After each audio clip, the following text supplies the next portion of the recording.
one flick of his finger, and Hamuza was out cold. Hamuza's just the best performer, bro. His facials are always on point. What is up, everyone? I am Scott Forsyth, co-captain of Vancouver Brotherhood, and this is Winners Replay, brought to you by Honda Stage. Honda Stage is the brand's flagship platform that celebrates music, culture, and emerging artists. Thank you, Honda, for partnering with IDL to make this possible.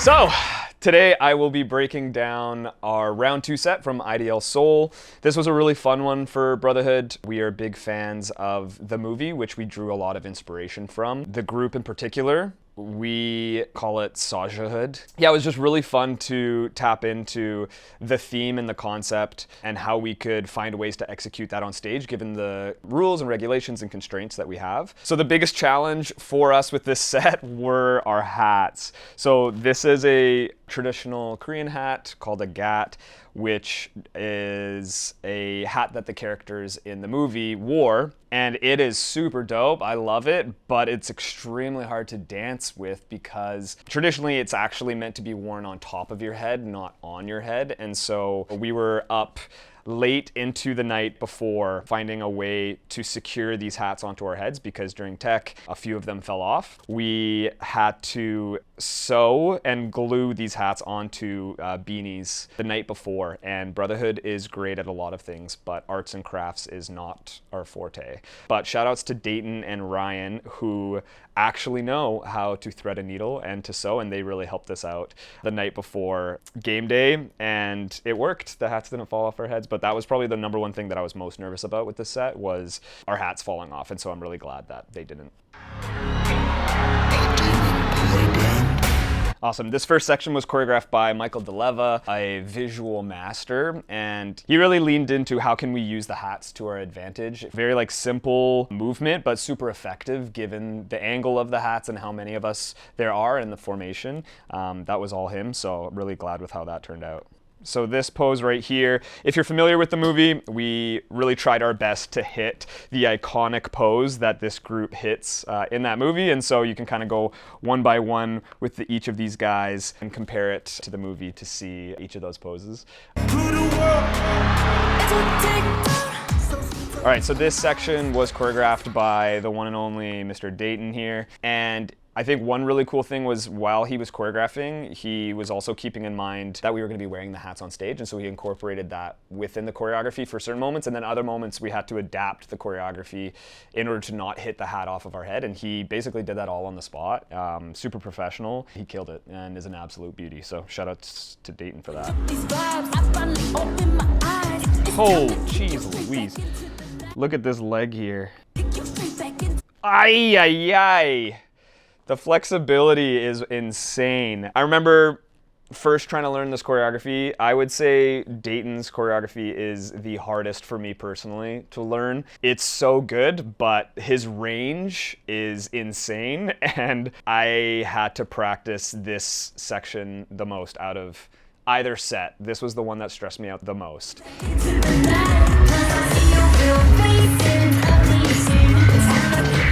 All right, so this next section, we wanted to incorporate a type of fight sequence because that was very predominant and prevalent in the movie. And we actually got a couple guys on the team that have a lot of experience in fighting. Justin, who you'll see right here, bow, this guy. The big beauty. He is actually a black belt in Tuk Gong Mu Seoul, which is pretty badass. And then we've also got Kelvin too, who choreographed this section, and he is a brown belt in Kung Fu as well as a blue belt in Jiu Jitsu. We just got a couple dope fighters on the team, and we really wanted to incorporate that into the set. So here you'll see set up into an inverted V here. Bow, bow, bow, bow. Bow, bow. And then the idea and concept was we have Justin coming forward to the front of the stage, and we've got the demons on the side trying to hurt him and come towards him. But every time they do that, he thwarts them away with his extremely good dance moves. You'll see the demons attacking. We've got a couple leg kicks, an electric floor punch here. And then these three guys came in to attack him, and he thwarted all of them off, but he still got one last guy to get through which is Hamuza, and then finished off with Hamuza. He comes to attack him, and he just flicks him away. That's how strong Justin is. One flick of his finger, and Hamuza was out cold. Hamuza's just the best performer, bro. His facials are always on point. In the movie, the demons, they actually attack the humans from behind and steal their souls. And so we really wanted to find a way to incorporate that in the set. So we've got Andrew here, who is taking the soul of Justin. Right here. Oh, stole his soul through the chest.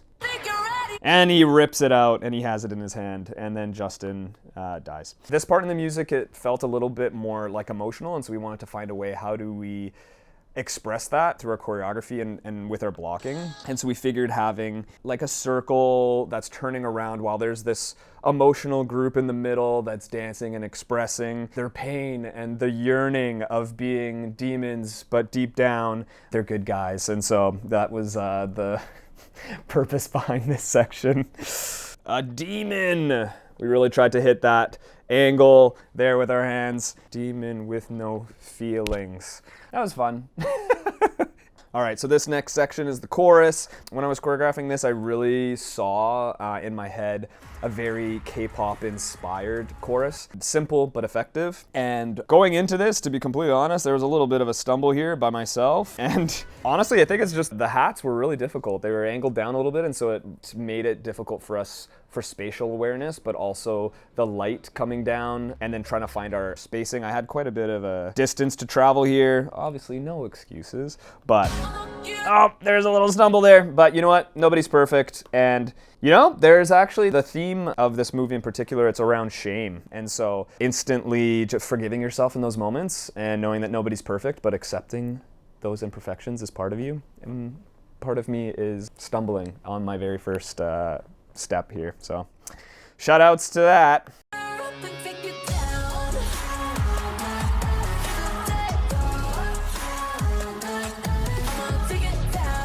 Yeah, you know, this was, I would say this was probably our best run that we had, but also, you know, we all make little slip-ups here and there, and that's okay. I'm really proud of the boys for doing that and getting through the set, regardless of if there was little, you know, minor hiccups here or there. Ultimately, that's what happens when you're dancing this much on this big of a stage. Shout outs to the boys for really pulling through and giving it our best shot. Yeah, so this next section was choreographed by Hamuza here, number 9. Got a little Memphis juking inspiration for that part, followed up by Randall, who choreographed this next section.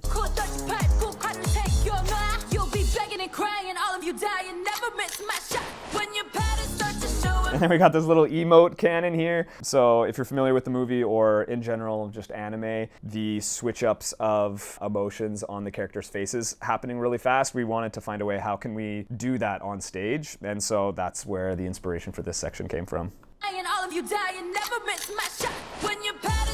So we've got 1, 2, 3 here, and then another 1, 2, 3.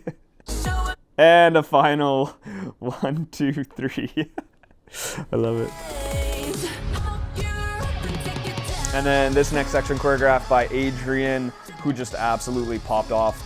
We wanted to switch it up and do like a little rock, full out, go off. And Adrian just hit every single beat that he possibly could, which was amazing. Number 28, Mr. Francis. Francis is just so clutch. He can do the most hard, complex, and fast choreography better than really anybody that I know. He's just so consistent, and he absolutely pops off here.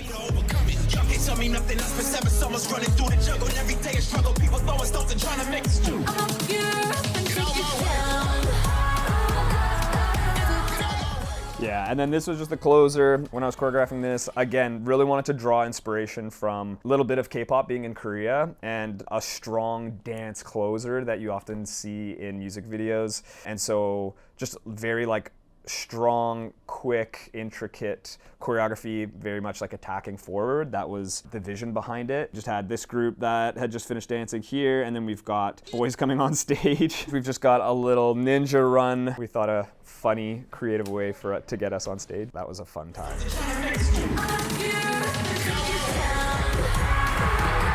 But we've got Eldon here charging up, number 15. Bow! How do you have the energy to hit an in-air smack at the very end of the piece? I love it. Nice. And then at the end there, we hit a little soda pop. Again, little nod to the movie and the concept where this piece came from. And that was our set, round 2. IDL Seoul. Again, it was a really fun one for us to put together. Challenging, definitely. I think we had to get a little bit outside of our comfort zone and find ways to incorporate certain elements into this piece, but ultimately we're really happy with it, and we hope it connects with many dancers and non-dancers all around the world, and just really appreciate all the love and support that we've been seeing on the piece already. We hope you love it, and we hope you enjoyed it as much as we enjoyed creating it. Thank you for watching, and I hope you learned something new about dance and about Brotherhood. Make sure you buy tickets to the upcoming IDL events on the website, www.idl.pro, and thank you to Honda Stage for partnering with us to make this video possible.